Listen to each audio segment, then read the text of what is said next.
Assalamualaikum warahmatullahi wabarakatuh. Hai para pembelajar.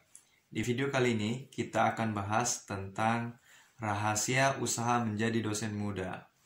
Teman-teman yang menyaksikan video ini, baik yang di tingkat SMA, sederajat, S1, maupun yang sedang kuliah S2, yang ingin menjadi dosen, ya, yang bercita-cita menjadi dosen, teman-teman semuanya perlu menyaksikan video ini sampai selesai.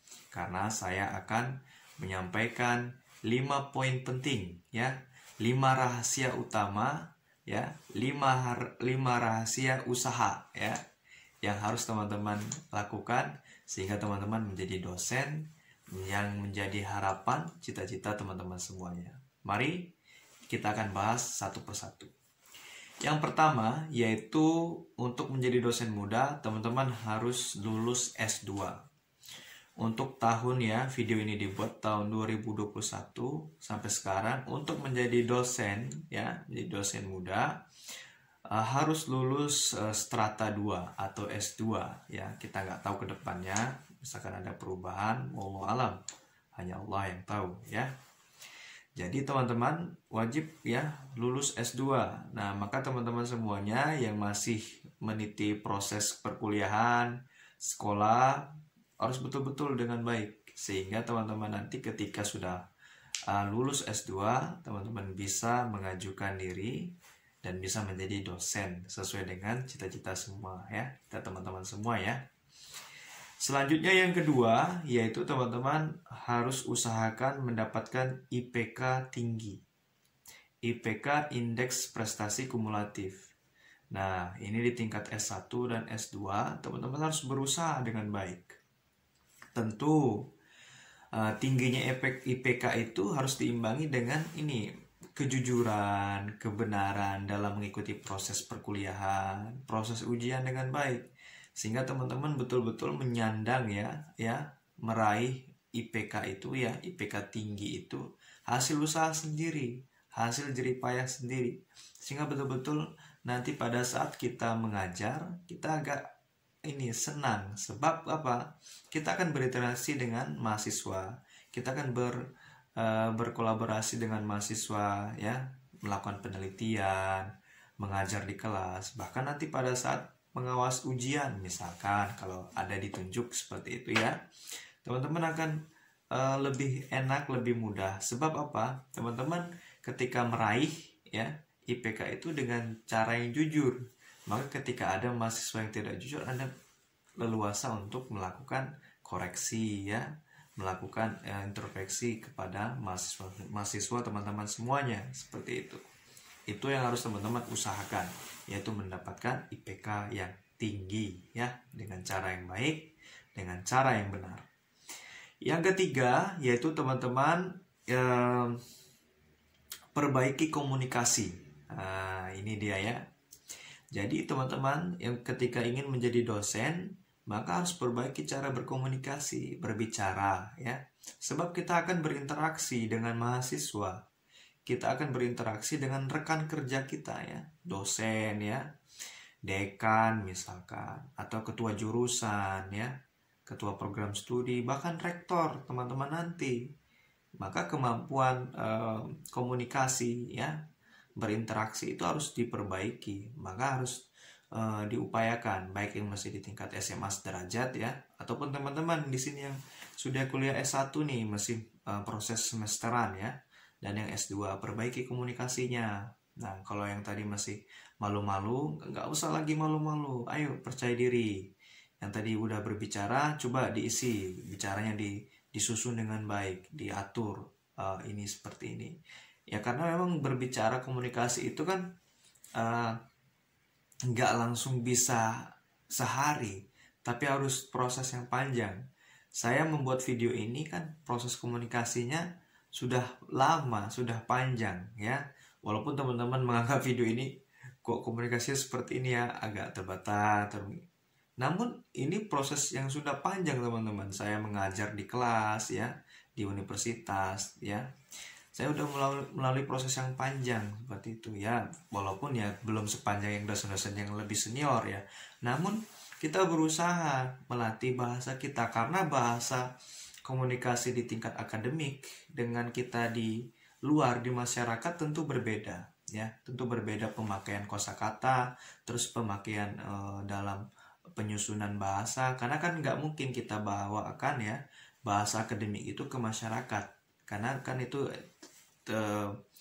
agak jomplang. Atau sebaliknya, teman-teman yang berinteraksi di masyarakat, teman-teman bawa nih bahasa itu ke kelas. Karena makanya saya kalau mengajar itu, kalau ada mahasiswa yang memakai bahasa-bahasa yang di masyarakat, saya selalu ingatkan, coba memakai bahasa akademis, memakai bahasa yang bagus, yang interaksi bagus. Sebab kita perlu melatih diri, ya.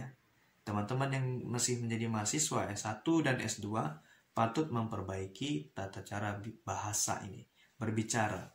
Tentu bicara selain bagus, tersusun, harus yang sopan, yang lembut, yang santun, tidak ketus gitu kan. Karena ada beberapa yang saya lihat ada mahasiswa ketus, ya, ketus. Artinya ya tidak memberikan respect berbicara yang baik seperti itu. Ya kalau saya maklumi, karena saya kan ya beranjak juga kan dari kita berinteraksi dengan banyak teman-teman, kawan, ya, saya maklumi. Namun kalau teman-teman ingin menjadi dosen, ya harus berusaha dengan baik, memakai bahasa-bahasa yang benar, yang sopan, yang santun. Harus teman-teman latih ini, karena ini prosesnya panjang, nggak bisa sehari. Teman-teman yang menyaksikan video ini ketika, oh iya ya, saya harus memperbaiki bahasa saya. Nah, mulai sekarang coba pelan-pelan dilatih berbicaranya. Nggak usah malu. Buang ego, buang rasa tidak percaya diri, karena kita akan berlatih menjadi dosen, pelan-pelan berlatih. Terus gimana Pak kalau grogi? Nah, nggak masalah, semua orang butuh grogi kan. Kalau nggak grogi nggak normal. Grogi itu normal. Saya aja mengajar kadang-kadang di awal-awal itu grogi lah, ya grogi wajar, normal. Teman-teman, saya di grogi pada saat di kelas misalkan mengajar di awal-awal, grogi lah. Itu normal, menandakan normal. Jadi teman-teman grogi nggak masalah. Yang penting coba terus. Allah bisa karena biasa. Seperti itu. Maka perbaiki komunikasi. Halo, iklan dulu ya. Jika masih merah di bawah ini, klik subscribe, klik lonceng, pilih semua agar menerima video dan informasi terbaru saya. Yang keempat yaitu jaringan. Artinya networkingnya harus bagus kalau ingin menjadi dosen muda. Sebab apa? Kita ini networking bahasanya silaturahmi lah ya. Gampangnya mudah, silaturahim ya. Silaturahim ya, sama saja itu. Kita punya relasi, punya teman, punya mitra. Jadi kita tidak bisa kan hidup sendirian kan. Apalagi dosen kan, gak mungkin menyendiri. Ya, gak mungkin itu. Pasti kita harus bergaul dengan mahasiswa dan rekan kerja kita sebagai dosen. Makanya kita harus punya membangun relasi. Terlebih teman-teman nanti yang masih S1 dan S2 ingin menjadi dosen, tentu harus punya relasi. Ketika ingin menjadi, karena kita akan mencari informasi kan, di mana nih peluang-peluang ingin menjadi dosen kan.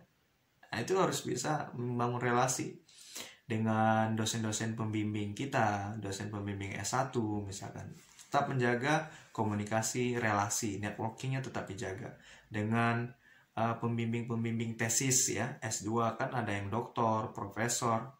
Kita jaga relasi, bisa jadi ya, selesai S2, mereka bisa menyarankan kepada kita. Coba dong apply di kampus ini, coba dong ajukan lamaran di sini, coba dong. Nah, kan? Karena kita tetap menjaga relasi, tetap menjaga networking kita. Bayangkan misalkan teman-teman ya, tidak membuka atau memperbanyak relasi, kan agak susah juga kita ingin menjadi dosen tuh, karena informasi kan harus dicari, dikejar. Salah satunya dengan kita banyak teman ya, banyak relasi, baik teman kita sebaya, seangkatan maupun teman kita di dosen-dosen ya. Makanya teman-teman di kelas itu tunjukkan sikap membangun relasi yang baik, sehingga teman-teman itu dianggap oleh dosen dan pimpinan kampus itu, oh ini baik. Dan bisa jadi mereka akan menganggap Anda itu sebagai, wah ini calon nih, bibit yang bisa kita kader nih. Jadi ada anggapan seperti itu. Jadi dosen-dosen itu bisa saling berbicara di ruang dosen atau pimpinan. Ini ada nih mahasiswa ini, bisa kita kader dia, bisa jadi bibit unggul nih untuk ngajar di kampus ini. Jika Anda terpilih seperti itu dibicarakan, kenapa tidak? Dan itu menjadi peluang buat teman-teman. Makanya membangun relasi, membangun networking itu menjadi poin penting yang harus teman-teman lakukan. Dan itu hanya bisa teman-teman lakukan dengan cara tetap membuka diri, tetap melakukan komunikasi, tetap sambung silaturahmi, ya. Itu yang keempat. Yang terakhir, yang kelima apa? Ini yang paling penting, ya. Kunci dari keempat kriteria yang saya sampaikan tadi, ya. Yang pertama yaitu harus lulus S2, terus usahakan dapat IPK tinggi, terus yang ketiga perbaiki komunikasi yang baik, yang keempat itu membangun networking jaringan, ya, mitra, relasi. Yang kelima adalah ajukan lamaran dosennya, ajukan lamaran kerjanya. Karena kan nggak mungkin Anda memenuhi kriteria keempat itu tapi nggak ngajukan lamaran dosen, ya kan mustahil. Karena apa? Karena lamaran dosen itu juga penting. Ya mungkin saja ya ada kasus misalkan Anda diminta langsung, tapi kan ujung-ujungnya kan Anda harus menyetorkan berkas. Artinya Anda mengajukan diri. Oh ini loh berkas saya, maka berkas ijazah S1, ya, ijazah S2, transkrip S1, transkrip S2 itu disetorkan dan CV teman-teman. Artinya apa? Mengajukan diri, mengirimkan berkas lamaran kerja ke kampus-kampus tujuan masing-masing, ya.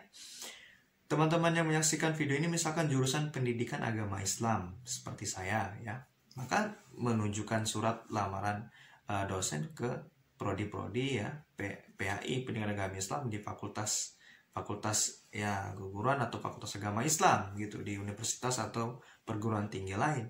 Nah, teman-teman yang jurusan kimia, fisika ataupun jurusan apalah gitu ya, tentu harus disesuaikan dengan tujuan surat lamaran masing-masing. Nah, ketika kita sudah ngirim surat lamaran, kita tunggu saja sambil berdoa. Mudah-mudahan ada peluang, ya, ada kesempatan, ada lowongan dosen, kita dipanggil. Kita datang, ya, kita interview, ngobrol, komunikasi.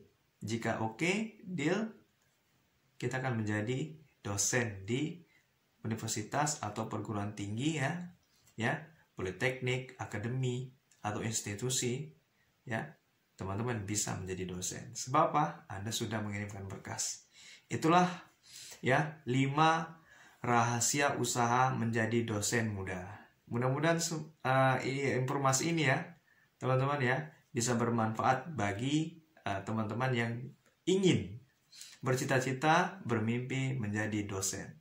Saya doakan kalau teman-teman bermimpi, berniat, bercita-cita, maka lakukanlah 5 yang saya sampaikan tadi, 5 poin rahasia usaha yang harus kita lakukan. Terima kasih ya teman-teman ya. Semoga Anda semua sehat dan kita selalu mendapatkan berkah. Assalamualaikum warahmatullahi wabarakatuh.